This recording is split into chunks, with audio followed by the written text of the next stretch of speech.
10 জনকে চাকরি দিতে পারবো। তাহলে এই এলাকার মানুষের কি হবে না, চাকরি অভাব হবে না। যে এলাকার শিক্ষিত বেশি সে এলাকা উন্নত বেশি।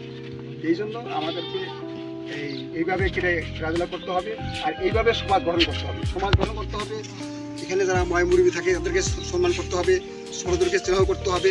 অন্যায় কাজে জড়িত হওয়া যাবে না, মদ জুয়া এবং তাস খেলে এরকম এই কাজে কি করা যাবে না, জড়িত হয়ে যাবে না। যদি এই সমস্ত কাজে জড়িত না হও, তাহলে আমরা যারা শহরে আছি, আমরা চিন্তা করবো যে গ্রামের আমাদের যে ভাইরা আছে, যে সমস্ত ছেলেপেলে আছে, ওদের কীভাবে একটা প্রতিষ্ঠানের দোকান যায়, চাকরি দেওয়া যায়। আমি রেলওয়ে চাকরি করতাম। আমি মনে করি যে টেকনিক্যাল পাস করে এসে আমাদের এখানে আমার সাথে চেক মাস্টার ছিল, কাপড় প্রমাণিক ছিল, আমি ছিলাম, লেখক ছিল, ডাক্তার ছিল। আমরা সবাই একই তার সাথে দেখা করতাম। সেখান থেকে পাস করে এসে আমি রেলওয়ে চাকরি পাইছি, অনেক জায়গায় গেছি।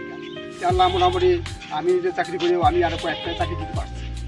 কিন্তু এই গ্রামে আরও অনেকেই চাকরিজীবী ছিল, কিন্তু পাকে দিতে পারে নাই। আল্লাহ রহমতে আমি দিতে পারছি। এই জন্য তোমরাও ওই টার্গেট থাকতে হবে যে আমরা উচ্চশিক্ষায় শিক্ষিত হইয়া আমি নিজেও চাকরি করবো এবং 10 জনকে চাকরি করবো। তাহলে আমাদের এলাকার কোনো টাকা থাকবে না। আজকে তোমরা যে খেলার আয়োজন করছাও, আমাকে আব্দুল্লাহ বারবার বলতেছিল যে আমি আসলে শহরের থেকে আসতে দেরি হয়ে গেছে, আসতে পারি নাই, খেলা উদ্বোধন করতে পারি নাই। ঠিক আছে, খেলা তোমরা খেলে যাও, কিন্তু এই সমাজকে গঠন করতে হবে। সমাজ গঠন কীভাবে? এই যে মনে করি এই সমাজের ভিতরে শীতের সময় এসে গেলাম, মুরব্বী সবাইকে নিয়ে তোমরা একটা পিকনিক আয়োজন করো, সবাই মিলে দিয়ে গেলাম, মানুষ আনন্দ পাইল। ছোটো আরও একটা অনুষ্ঠান করলাম, সবাইকে একটা সাংস্কৃতিক অনুষ্ঠান করলাম, এটাও একটা সুন্দর, এটাও সমাজের কাজ। এই যুব সমাজ আজকে দিন কিছু পায়, যুব উন্নয়ন, হ্যাঁ, তোমরা যাতে এই এলাকার মানুষ বলে যে দুর্গাপুর দক্ষিণ পাড়ার ওই ছেলেপেলেগুলো উচ্চশিক্ষায় শিক্ষিত, খেলার দিকটা, সমাজের দিকটা, সব দিক দিয়ে পারে। আমরা এটা চাই। তোমরা যদি এটা করতে পারো, তো সামনে যখন কোনো কিছু অনুষ্ঠান করবা আমাদের বলবা যে এই দিতে হবে, আমার দিতে পাইতে, হ্যাঁ, সহযোগিতা করতে হবে। আমি এই শিলগুলি এই স্কুলে একবার আমি 74-75 সনে ক্রীড়া সম্পাদকে দাঁড়াইছিলাম। আমি আর ওই যে বক্তার মারা গেছে, এই জন্য আমরা প্রতিযোগিতা করছিলাম। ইনশাল্লাহ আমি প্রতিযোগিতা পাস করছিলাম।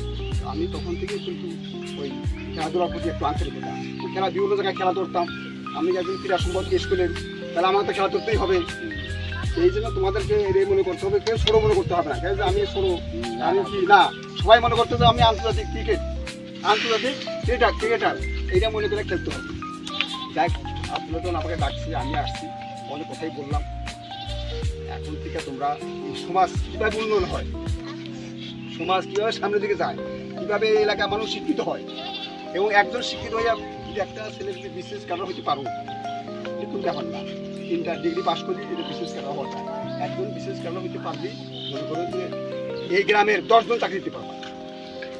এটা তোমরা চাও কিনা? এখন আমি সবারই পরিচয় নিব যে কার কী নাম এবং কার কোথায় বাড়ি।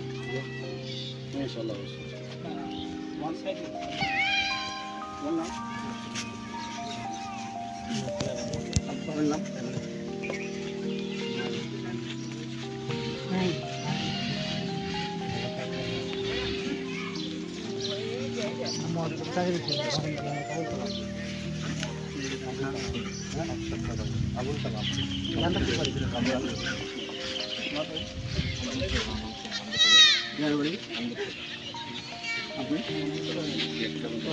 ক্যামেরা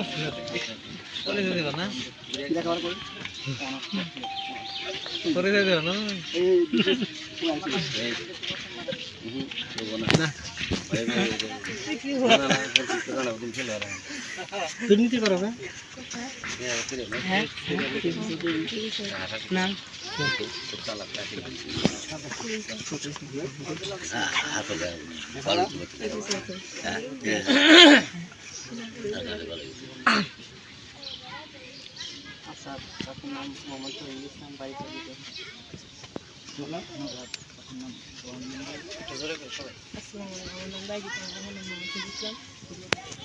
আব্দুল হোসেন, এটা না আব্দুল মজিদ এখন না, খুব ভালো ভালো মোহাম্মদ সাদিকুল ইসলাম, পিতা মোহাম্মদ বাবুল সিকদার, গ্রাম চৌধুরী। নাম আব্দুল্লাহ, পিতা আবুল হোসেন, বাড়ি ঠিক আছে চিনেন না চিনেন, মন্তব্য পরিচয়টা সুন্দর